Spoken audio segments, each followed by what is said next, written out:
am scos suedezele la plimbare. Volvo XC60, Volvo XC60, Summum Edition, Air Design Edition. Ambele D5, ambele 4x4.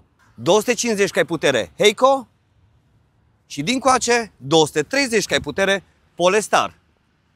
Servisări la zi, la fel și din coace, servisări la zi. Euro 6 cutie automată sau Euro 5 cutie manuală. Ambele faruri Big Xenon, ambele cameră de citire, indicatoare rutiere, senzor ploaie, senzor lumină. Plafon panoramic cu trapă și plafon panoramic cu trapă.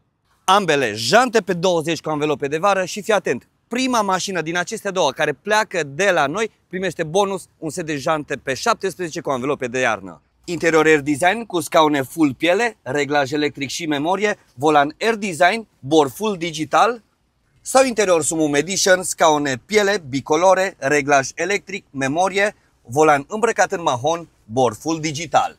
Ambele cameră mașarier, ambele portbagaj cu închidere la buton și soft close. Așa că ce-ți rămâne de făcut este să ne vizitezi pagina noastră sau să vii direct în parcul nostru auto din Baia Mare, Maramureș.